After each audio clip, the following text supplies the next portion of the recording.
how I became addicted to heroin. So I don't think I have ever told this story on TikTok, ever, about how I actually became addicted to heroin. So of course, I am going to put a little disclaimer is I am not promoting the usage of anything.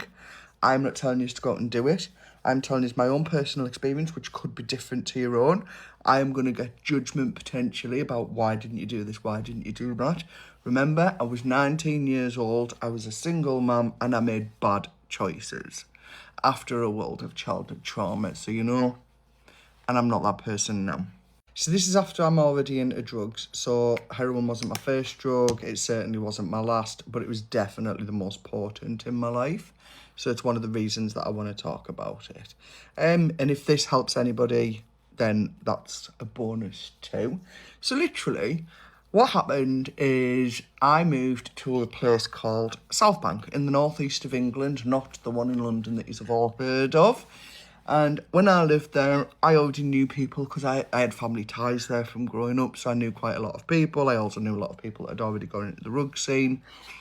I moved there to get off the rugs.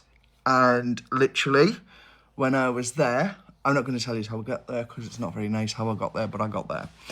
Once I was there, I ended up getting with a dealer of the H.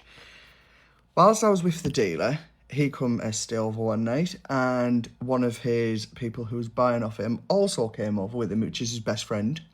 And he was like, when he went to the shop to get some sweets and snacks and stuff to watch the movie, this other guy who isn't with us anymore, in fact, I think neither of them are with us anymore at this point, was like, Rachel, you need to get away from him. And I went, why? And he's like, he will get you on the H. And I was like, well, I'll never take that. Bearing in mind, I was really bad into amphetamines at the time. So the idea of going on the opposite type of rug did not entertain me. I just used to love to take them ones because I just kind of felt normal. So anyways, after a few days of him telling me this and weeks it went on, I was like, right, I'll end it. And I did, because then I started to get scared, and I was quite impressionable at the time. However, once I ended it with a dealer, the girl who talked me into it started to pursue me. And because I'd lost a lot of weight down to what I was taking, I was very, very flattered. Now, me and this guy, we were getting on, we were doing well for quite a long time. I knew that he was on the methadone, and I knew that obviously he was using because that's how I'd met him. And I kind of accepted the fact that he was addicted to something because I was also addicted to something. Don't get me wrong, what I was addicted to wouldn't have given me physical withdrawals. It just used to make me, well, feel normal in the main. But I also used to lose weight taking it, which is why I stuck to the one I was on. Then this guy started adding other things into the mix, such as like blues, yellows, zoppies, whatever you want to call them. So those are all benzodiazepine sleeping tablets, calming tablets, and mixed with heroin and methadone, they're not ideal. And he used to become aggressive. So quite often he would say to me, just try it on about the heroin and his methadone. And I was like, no. He used to be able to fudge the system as well, so he was able to get a weekly pickup, which I found in later years when I went on the methadone. You had to take it every day in the chemist. You had to pass your tests to be allowed to take it home. So him asking me became more persistent, and he started getting angry and quite violent when I started saying no to him. So what had happened is a good few nights in a row, the Ben was in bed, I was ready to go to bed, and he was like, just try it. I'm like, no, I've got the burning, I'm not trying it, I don't want to. He'd get angry, he'd get aggressive, and I'd end up black and blue because I wouldn't try his. But he's like, but I've took yours. And I was like, yeah, but mine makes you poorly. This is why you don't take mine, He was like, it's the only thing we could do together because, of course, watching movies, eating sweets wasn't enough. And not to speak ill of the dead, but he was still in a hole when he was alive at times. Fun fact about my life, most of my exes are dead. I mean, it's not a fun fact, but it's something. Some of the aggressive actually got really, really bad. It only ever happened when the Ben was in bed. I don't know if she was asleep or not. She was barely even 2. So anyways, we ended up staying over at his house. He lived with a family member, if I remember rightly. It was his auntie because she was the only one that could tolerate him when he was on the substances, which, of course, I didn't find out that afterwards because it's amazing how much families don't tell you until you're no longer in the picture. I remember once it got that violent. Bearing in mind the auntie always was at her mum's house, which was down the road as well. They all lived quite close together. So they lived on the opposite side of South Bank to me. They lived on the other side of the main road. I can't remember what the road was. Anyways, I remember it got that bad once that I actually fled the house. whilst his auntie was in the house. Bearing in mind, listen to what I just said.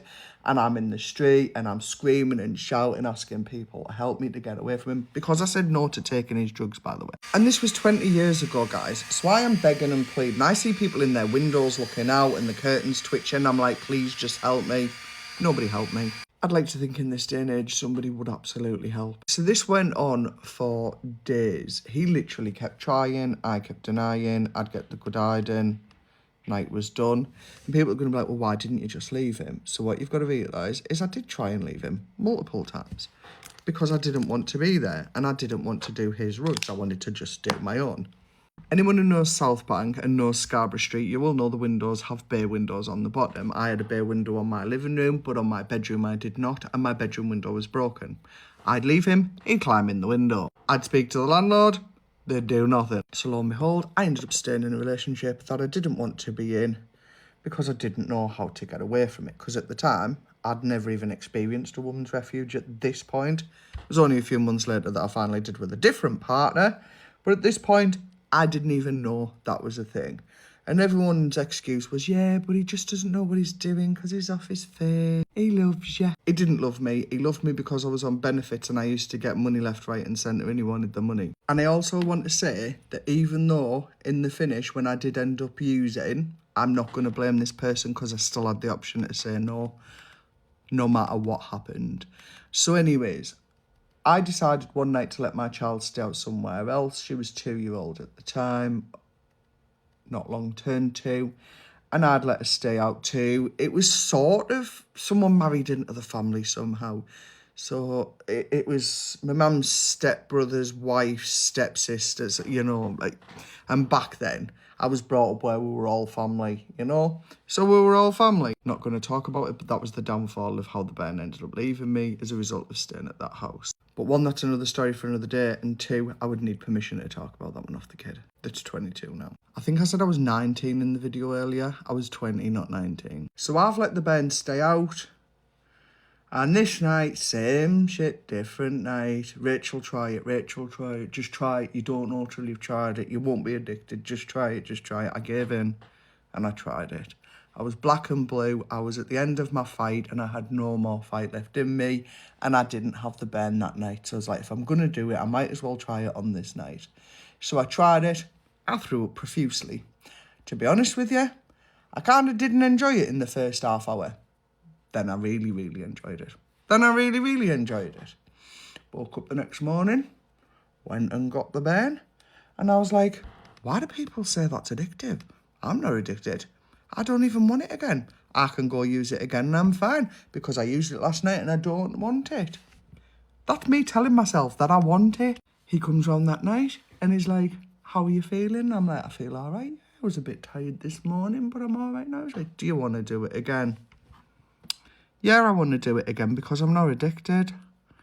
I don't understand how people get addicted to it. Why not let me do it again? And then that started what became an on and off addiction for 15 years of my life. So I've been off the methadone. It was the 9th of April 2022. So in 2026, so it was 4 years on the 9th of April that I'd been off the methadone. I actually stopped using in 2019. But of course, you're not classed as clean until you're off that methadone. You're doing well. So anyone that is on methadone that's not using, you're absolutely doing amazing. But in the eyes of like some of the social and stuff that I've dealt with over the years, they don't class you as clean until you're off the methadone. So after that second night, it became a third night, it became a fourth night, it became a fifth night. And before I knew it, I was homeless. I had nowhere to go. My child had been removed. My child wasn't removed because of the rugs. That's the reason she was kept away from me. And I'm not going to say the social did a bad thing because I'm one of the only people in the world that'll hold my hands up and say it was probably the best thing for her at that time. As shit as it sounds. But I was spiralling and spiralling hard. And it was before the year was out that I'd contracted HIV, which I will tell you on a different story time. But that, my friends, is how I became addicted to heroin. Thanks for listening. It was about 3 years later that I learned that the guy who I'd got with had passed. And a couple of years after that, the guy I originally got with had passed. And that's just the life that I live, is that every so often I find out someone I used to be within that circle that's no longer here. Only one's ever devastated me, and that's because he was the love of my life. But COVID messed his head up big style.